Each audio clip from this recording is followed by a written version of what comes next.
To start the interview? Okay. Yes. Yes. So, Suzanne, thank you so much for taking the time to talk to me. It's been a pleasure meeting you in January and visiting you today at the Vietnam Art Gallery. It's very nice to be back. Thank you. I work creatively as well, and my practice is very rooted in traveling and living abroad. So traveling in different countries is where's home is something I think about a lot, and that's also a little bit what we talked about last time when I was here. And so I was really curious to talk to you because you have such a big background in arts as well as traveling as well. So you have been living here for so long already, since 1994, I think. Yes, right? Yeah. correct. Since you were born? Earlier. No. I'm That's born right, 96. before you were born. That's right. So, I moved but in since the here. house was built, The house was finished. Yeah. You were born. Yeah, crazy. And to start our conversation, I thought I would start all the way in the beginning, if that's okay for you. And I wanted to ask two quite big questions. What made you leave home, and how did your journey bring you here to Vietnam? Yeah. Very big questions, That's I know. a big question. Yeah. Well, I suppose, we could go into a long discussion about what home is. But my trajectory coming here, of course, from when I first entered this world in Montana, then went to Kansas where I grew up, and then New York where I worked as an interior designer. And I did study art, and then I quickly learned that I was better perhaps at interior design. I love architecture, so I went into interior design as my profession. But I always loved art and would always be, going to art exhibitions and galleries. And I did have a design studio where I would profile artists' works. Was that in the U.S.? Yes, in Denver, Colorado. And then also I worked with an Italian firm in New York. Okay. And then with my husband, I moved to Japan in 1984. And we lived there together until he passed away in 92. So I stayed another year, and that was, you were too young, of course, but in the 80s was the golden decade of Japan. It was the strongest economy in the world, and my husband was a well-known computer futurist who had a very sophisticated software firm. So, and also, it was the first time I'd lived in Asia.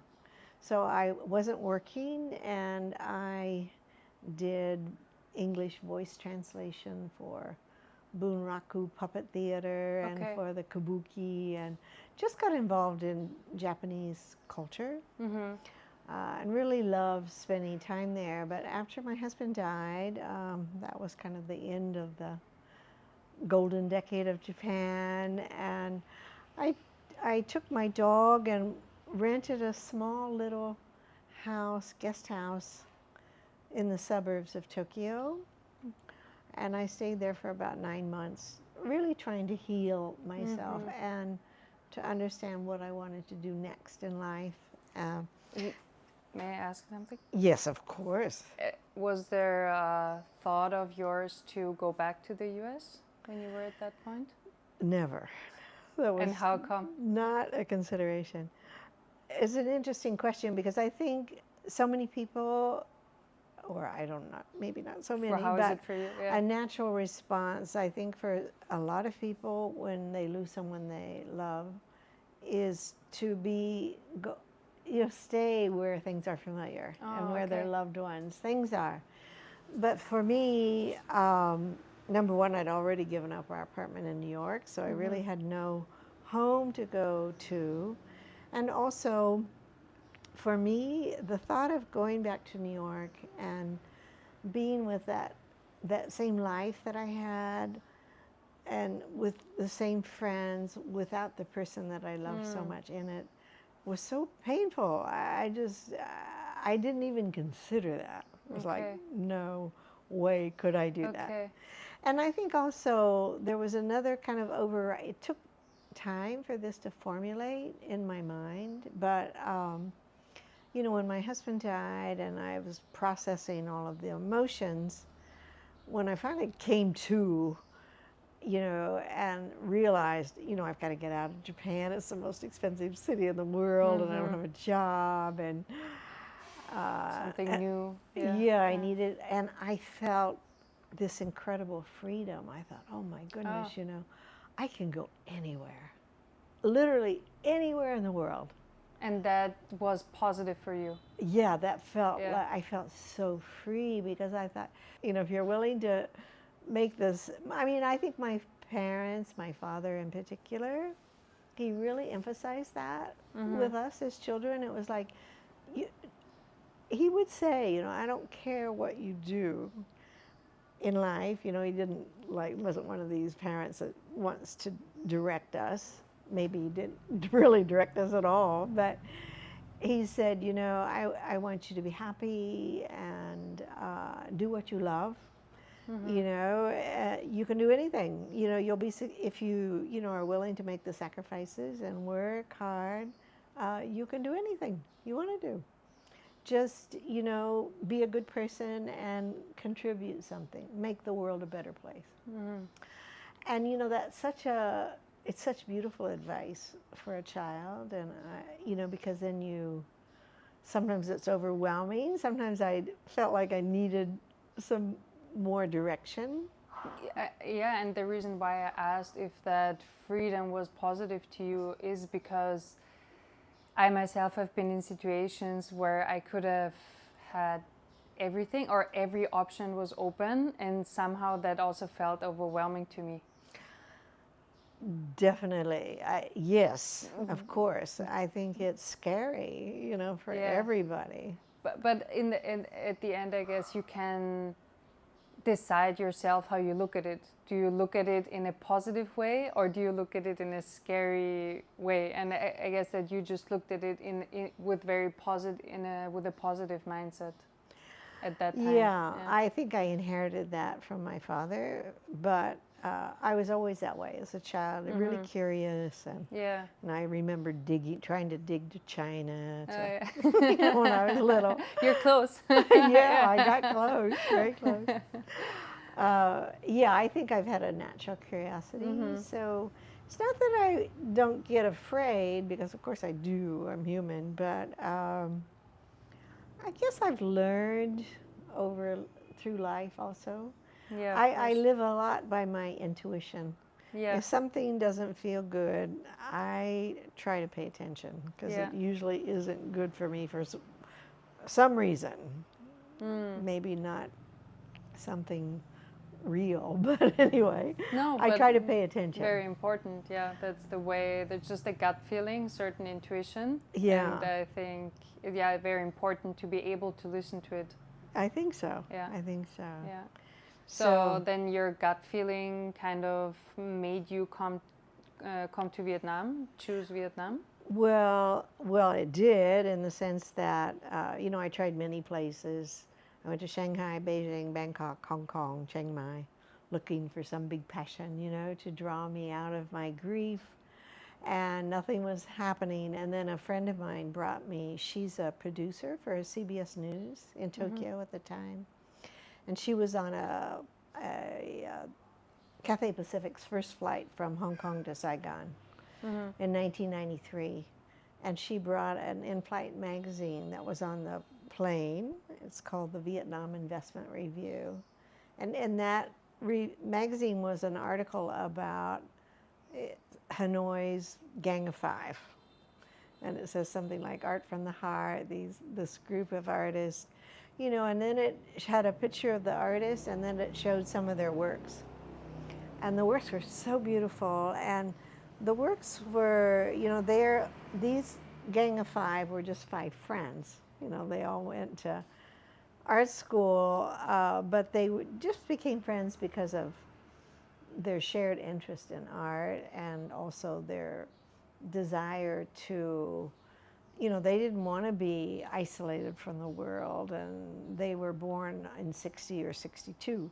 So when the war was over and they got out of art school, it's like 1980. The war's over, the country's at peace, they're not required to do propaganda.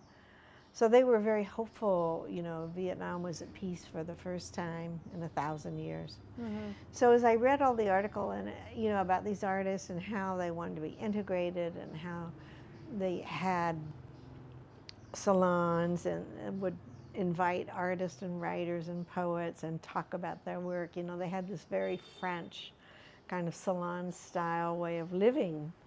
And I knew, of course, the French were here, but I had no idea about the École des Beaux-Arts, or that these artists had this training from the École des Beaux-Arts. Mm-hmm. So I was so surprised when I saw the works of art of how Western, how they were this really interesting fusion of East and West.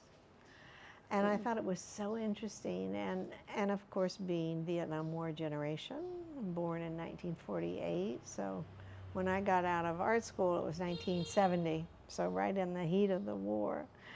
And I was very much against the war, so I thought, wow, I've had this really wonderful life.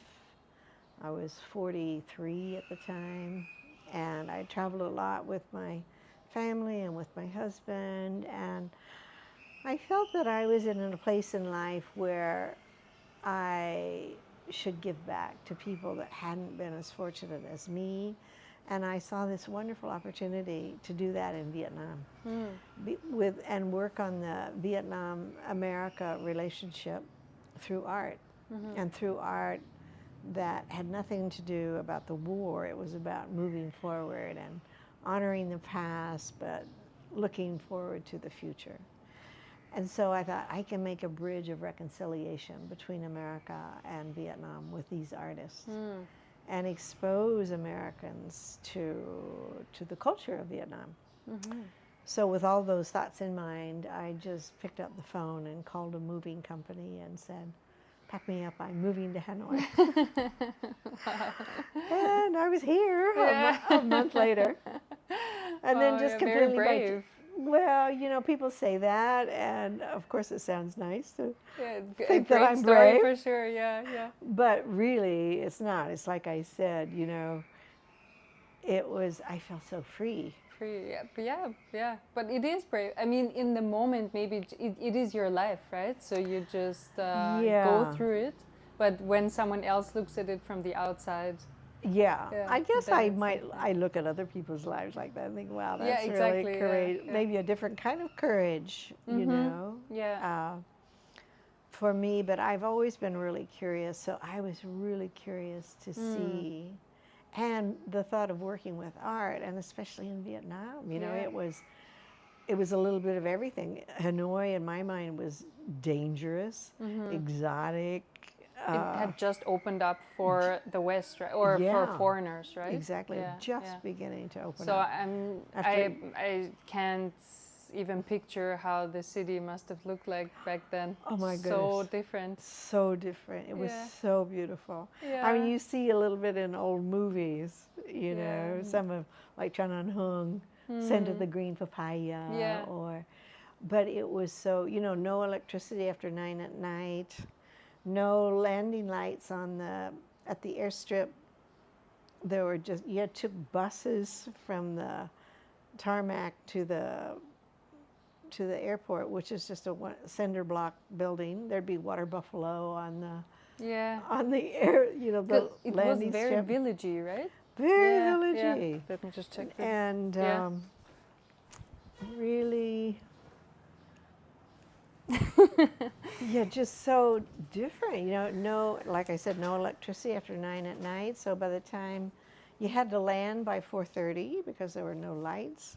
So then by the time I got into the city, and I had booked this little place called the Blue Hotel. It was a little mini hotel. And there were just little gas lights, with little tea shops. Oh, wow. It sounds like in a movie. Romantic and quiet. And everybody's on bicycle.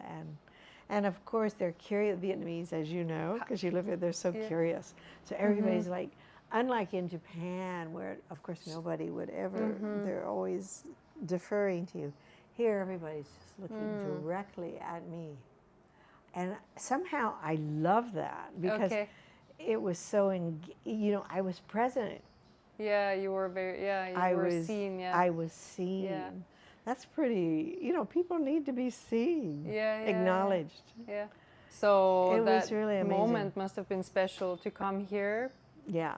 You didn't understand the language. I didn't know, Yeah. understand anything. Yeah, yeah. And was there any type of art scene here? There really was, I mean, of course I didn't know that, but Salon Natasha already had her Yeah. her house, Salon Natasha Yeah. existed. Yeah. From Boudantin, the Buzantan, her husband, yeah. it was their home, of course, but that was like I used to call it the Refusenik Gallery, because that's where everybody who was interested in art or the culture of Vietnam, everybody went to Salon Natasha. Okay. That's just where you went to meet somebody. And then, and were you able to just go there? yeah. You had that also. I find courageous to just. Well, show that up was just and their go, home, Yeah. So I mean, I would hear, but of course, I didn't know about that right away. When I first got it on my very first day, I think I may have told you. Then I did meet one of the Gang of Five completely by chance, and then he took me to another Hatri Hu, another one of the Gang of Five studio. And then, of course, because I knew I wanted to stay here. I mean, I had such an enchanting entryway, and met these artists that I wanted on my. So I thought, okay, this is it. This is what I want to do.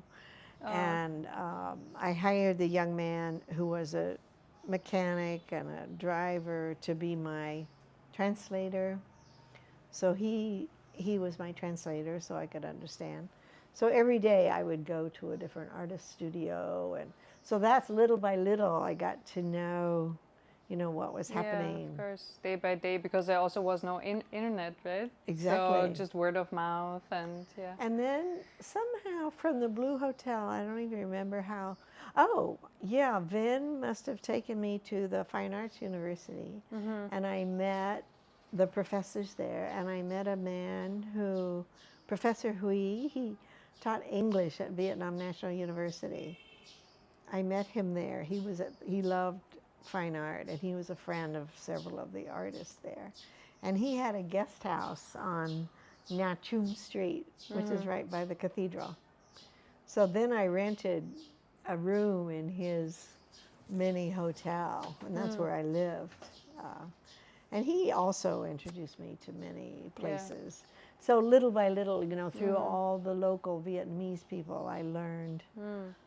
Because at that time, there was and still is, the gallery by the Vietnam Fine Arts Association on No Quin Street, across the street from the Metropole Hotel. That was the official exhibition place.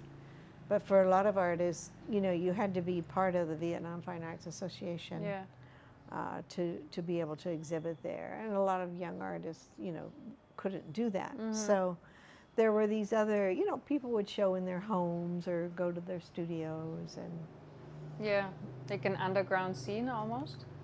Yeah, somewhat. And then like Duc at Nha San Duc, that started in 97. It's a house, like a white ethnic minority house that he brought from the mountains.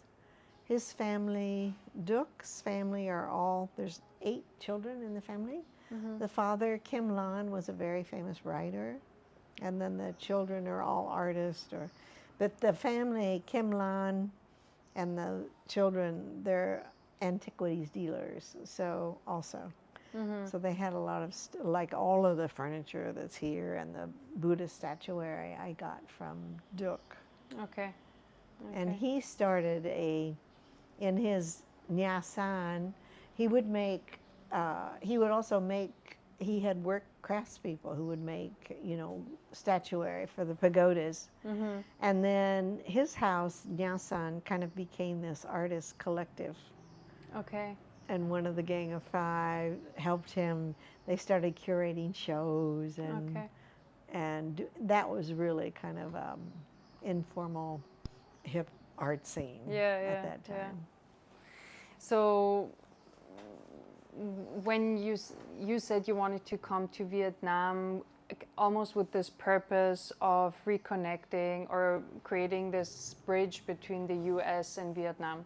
So now you're in Vietnam, and was that this overarching goal somehow backed by the US, or were you in any contact with anyone in the cultural scene in the US, and you said, I'm gonna go to Vietnam and this is a little bit like my mission? Or was it really you just doing that, and then through that it kind of naturally, this bridge kind of naturally created, if you know what I mean? That's a very good question. I mean, you make me remember, of course.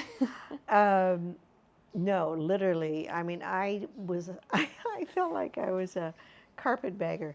You 'Cause just did it. I took that very article that I read about the Gang of Five and I plastic coated it. And I think that very article has probably been in 1,000 art spaces. I mean, I took it with me everywhere. Mm-hmm. I mean, of course, first when I initially went back to Tokyo, and then when I would go to New York, where I had friends that were in the, you know, who had art galleries or were in the art business, I would see anybody who would see me. Mm-hmm. I would go and I would talk about I'd say, can you believe this is happening in Vietnam? And then I would show them the article, and then I would show them paintings. And then, of course, just by virtue of living here, even before I finished building the house, you know, Vietnam was just opening up. So all the people that were coming, the diplomats and economic cowboys, as I call them, Mm-hmm. people, you know, seeking new opportunities, everybody would meet at the Metropole at 5 o'clock because that's was the only place where you could get a drink and have a Okay. beer, and also where people networked, where Yeah. other people would speak, you know, because you had people from all these countries all over the world. And there were, you know, at that time there were no computers or phones, cell phones or anything. Mm-hmm. So that's how everybody networked. So the word got out, you know, that there's this Suzanne Lecht, this American woman who knows all these artists. So if you're interested in art, you need to see her. Talk to her, yeah. So kind of, you know, along the grapevine. So you kind of took on this role as representing contemporary Vietnamese art. Someone that just would do kind that? of being Yeah. a person Yeah. who had access, you know, Because you to had many contacts. yes. Yeah. Okay. And you know, then shortly, like in '93, the My Gallery opened. The daughter of Sun Tung, very famous art critic, who actually named the Gang of Five. Okay. So she had a gallery. There's little small galleries started to open up by local Vietnamese people. So I quickly, and I was, you know, being middle-aged and American, I was very sensitive to the fact that, you know, I'm from this country that ravaged Vietnam. I just wanted to ask something about that. How was that accepted that you were from abroad, but guiding the art scene?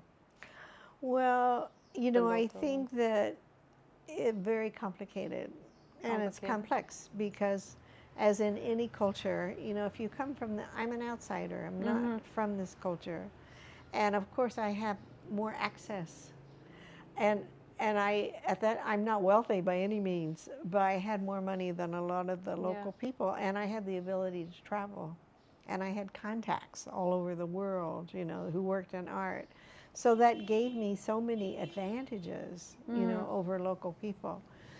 And yet, of course, I especially being American, I was very sensitive to that fact that I thought from the very beginning, okay, what can I do to be value added here? I don't want to be taking things away from these people that have suffered so much. So what can I do that they can't do? And that is, I can take work abroad. And I can speak English, so I can contact all. So that's why I started doing, I mean, I did all my exhibitions abroad and until 2002, until I opened my first public gallery. So the Vietnamese art, you brought it abroad?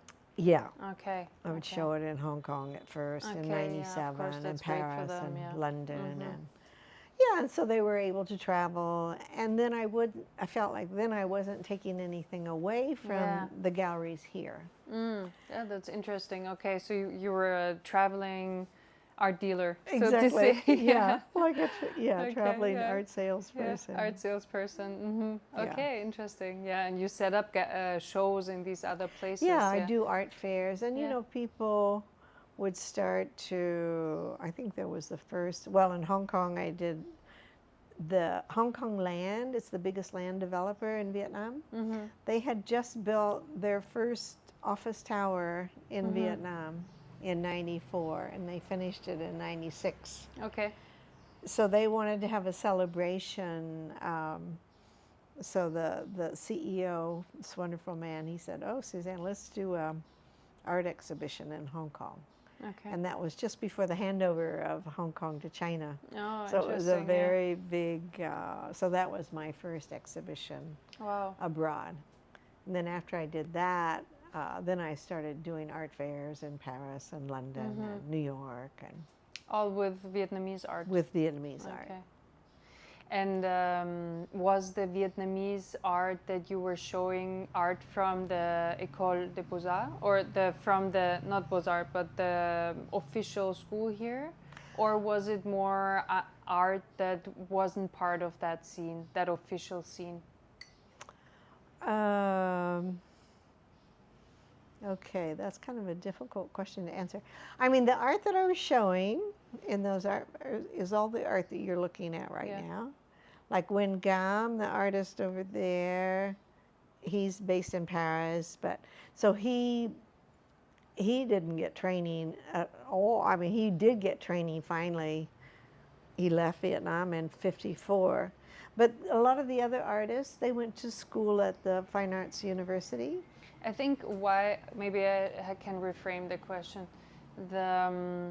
Were you bringing art abroad from artists that had been professionally trained, or were you giving, because I imagine that artists that weren't professionally trained here in Vietnam didn't have such a big exposure. So did you then, through your exhibitions abroad, give them this exposure? Okay, so almost all of the artists I worked with in those years were all trained artists. Okay. Either at the Vietnam Fine Arts University or the Industrial Fine Arts University. And I would meet them in the schools or in their studios. Yeah. It wasn't a matter of, I didn't select them because of their schooling. I just selected them because of the quality of their work. Yeah.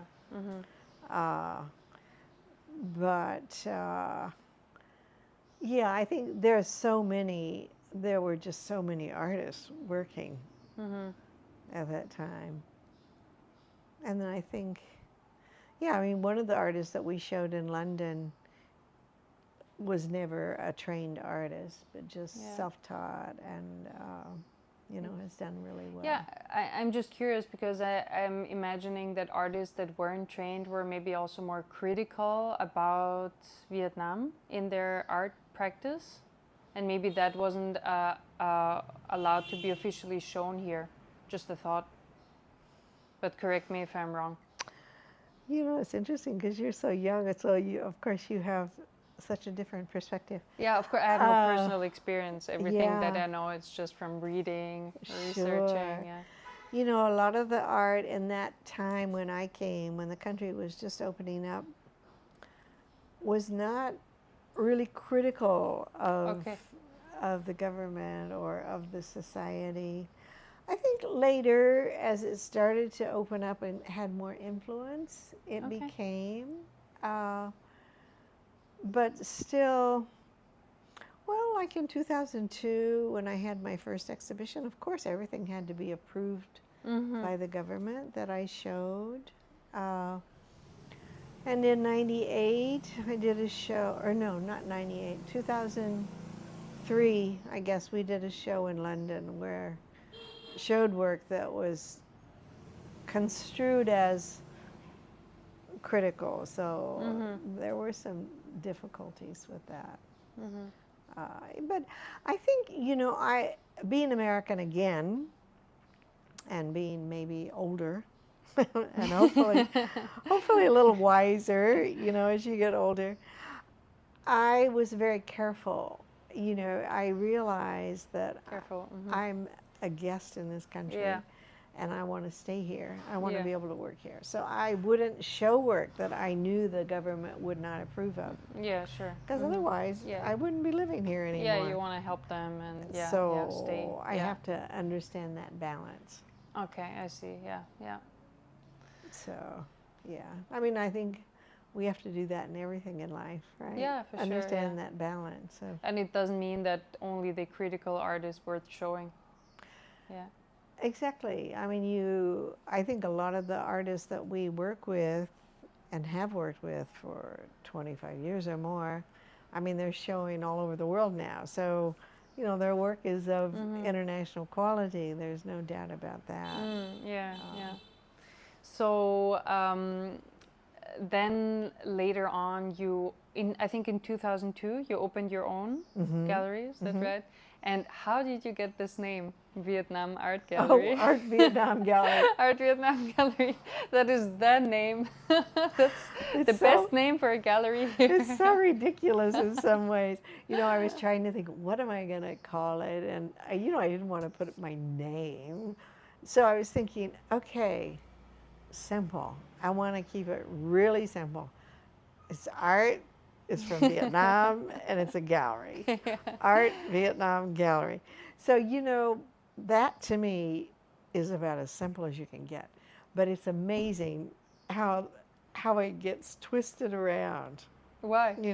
It's called Vietnam Art Gallery, Art Gallery Vietnam.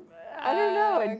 Somehow it didn't work exactly. Well, I don't know. Yeah, you want it to be this exact order? Art Vietnam Art Gallery. Vietnam Gallery. Well, I guess it doesn't have to be, right? Yeah. No, I mean, yeah. I don't know. It's kind of ridiculous in a way. But I think it's just the best name for a gallery here, Really? right? Because that's what people will be looking for if they look for a gallery. I guess if they Google Art Vietnam Gallery. Yeah, then that one comes up. Yeah. That's just what came to my mind when I mean, that is the perfect name. How did you get that name? But maybe back then there wasn't this. Back then people called, like the My Gallery, her name, or Apricot, the flower. Or what else was, and Salon Natasha. I guess, putting your name, it would be more common. I guess, the name Art Vietnam Gallery is kind of a funny name, but I guess that's my character, really. I like things really clear and simple. Yeah. So things don't get misunderstood. And maybe because after, trying to understand a culture that's so complex, like Vietnam, and is so intuitive, kind of intuition-based, and coming from a logic-based Western culture, they're so opposing ways of thinking that I guess I've learned how to really try to keep things very clear and very simple. Yeah. Oh, that's good. There is this quote that I don't recall right now. No, it's about when you can't take anything away anymore, then you're done, or that is simplicity. Then it's complete. Yeah, something like when that. Sorry, I nothing don't left remember to take right away. now. Yeah. Yeah, that's a lifetime practice. So in that, so then you kind of at that moment you kind of stopped traveling so much for exhibitions and focused more on having the gallery locally. here. Yes, pretty much so. Although, yeah, we opened in November of 2002 with the Light of the Spirit. That was a beautiful show. And then 2003, we had, what was the show right before? I think it was Cho Zhang, The Beauty Within. And then SARS hit, you know, that terrible. And then the country was closed for like 6 months. And we almost, I thought, oh my goodness, I just opened my gallery and it's going to have to close. I run out of money and we hadn't sold, of course, nobody was allowed in Vietnam. It was really a difficult time. So I think, of course, we had to recover from that. But I mainly would do shows here, at my different galleries. But would do they started doing the Arts of Asia art fairs. The first one was in New York in 2008, and those were quite good. It was just specifically art galleries from Asia and Southeast Asia, so it was really targeted. So that's when people really started looking. Other than, before that time, it was just maybe Chinese, India, a little bit of Indonesian maybe, and that's about it. People weren't really looking at contemporary art in the rest of Asia. So through your gallery, you managed to make the contemporary Vietnamese art scene more public or global? We'll get a little more visual, a little more global, where people would get more. Of course, now it's become, very dominant, and in the last 3 or 4 years, you see a lot of Vietnamese shows all over, which is wonderful. Yeah. But I think the country was closed for so long and people didn't, and the Vietnam War was such a tragic war that was so dominant. Vietnam was so dominant in people's consciousness as a war and not as a culture. That's taken years to overcome that. I see, so that's finally happening. Yeah. Well, and then at one point you decided to close the gallery for public visits and focused on, or was that way later? Way later. I think I've had 3 different spaces, public spaces, and then in 2017, the last space was on Ly Quoc Su. Okay. And I was going to lose that space. They were, selling the property or something. Okay. And that's when I decided that, of course it was financial too. I didn't have the money to renovate and redo another space. And I think, I'd already, for 25 years? It's long. I'd already been doing, so I thought, you know what, I'm going to go back and work out of my house like I used to when I first started. Of course, we can't, so that's what I did. Okay. Came back here in 2017, and we do shows here, but of course, as you can see, the space is limited, the wall space is limited to certain sizes. So if I have big works or installation or different kinds of shows that I want to do, then I try to do collaborations with local spaces. Yeah, I see. Okay.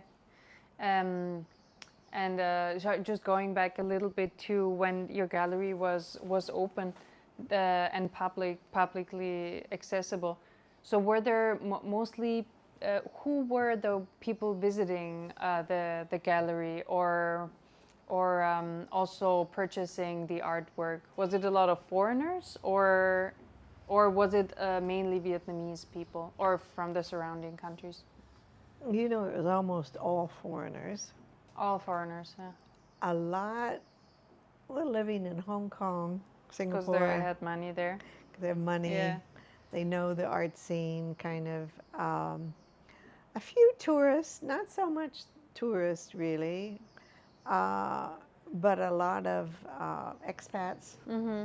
living in Asia, Okay, yeah. and people who had heard about the Vietnamese art scene. They were largely our clients. You know, gradually over the last 10 years, we've started to have more and more Vietnamese clients, which of course Mm-hmm. is wonderful. Yeah, yeah. Uh, because I've always, you know, said that, wow, Vietnam really has to have a internal collector, strong collector base before it's going to really get acknowledged Mm-hmm. worldwide. And that's what's happening now, Yeah, you yeah. know. So Because the country is growing so much. Yeah. country's growing, they're developing, there's a lot of people that have a lot of money now, and Yeah. they realize that it's important to value their culture. Mm-hmm. So there's a big emphasis. And of course, now the government is putting a big emphasis on preserving the culture. Yeah, yeah. So- I can feel that quite strongly here, that people really want to preserve, and it's important to them to show what is Vietnamese, right? Yeah. Yeah. Yeah.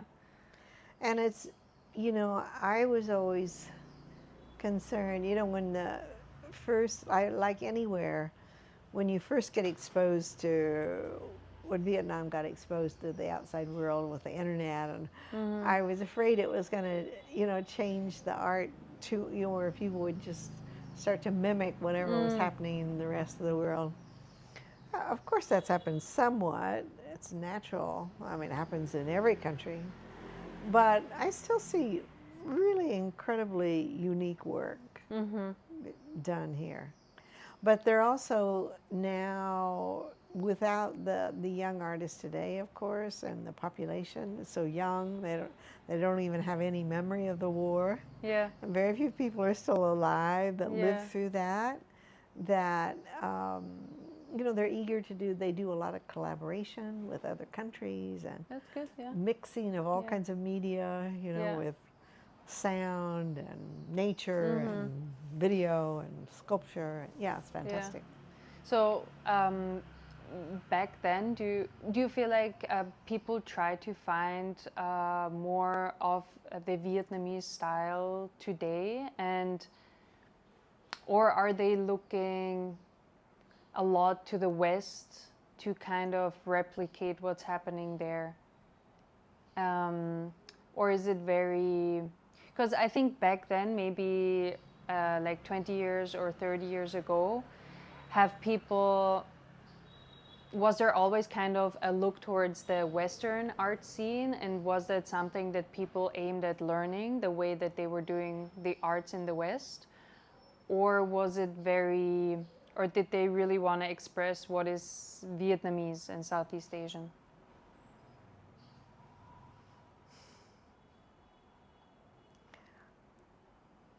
Wow. I think it was a real mix. I think there were always, of course, artists that were curious about, you know, would go on residencies abroad or workshops or study, you know, and learn different techniques. But then they'd come back and apply it to Vietnamese materials and use them in a different way. So, and I think that, I don't know, from my experience and the artists that I work with, it's been amazing to me how they've really retained their culture. They haven't just, you know, given it up. They found ways to incorporate the essence of their culture into their artwork in really new ways, ways of working with the medium. So it's quite exciting to see.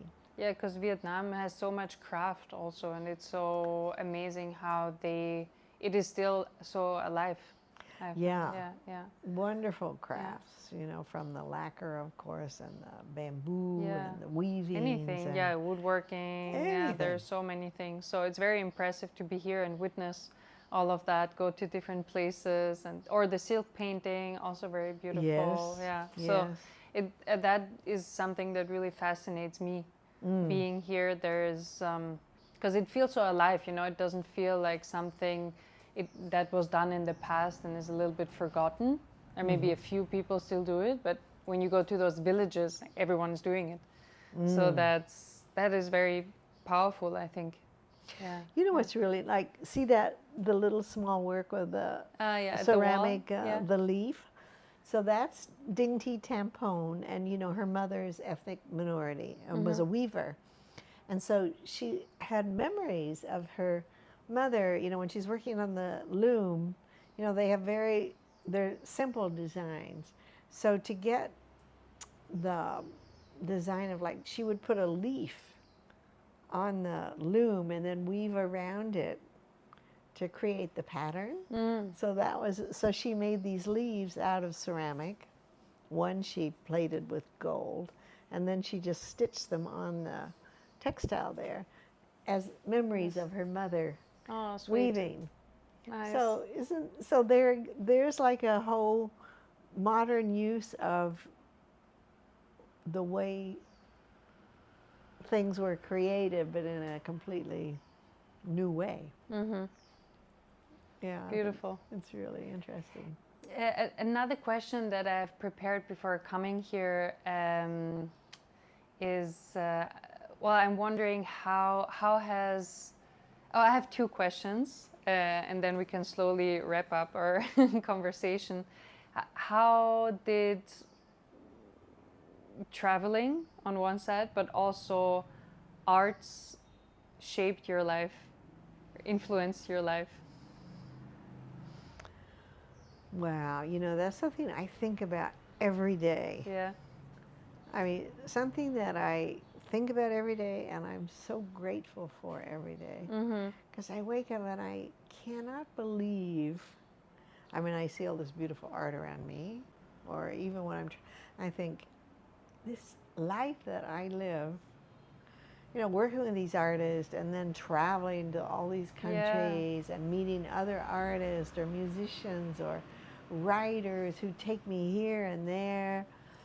It's so exciting, and I meet the most beautiful people, you know, and it can be something so simple. Like, I remember one time I was in Sri Lanka early in the morning, and this man came up, and he had this beautiful stone.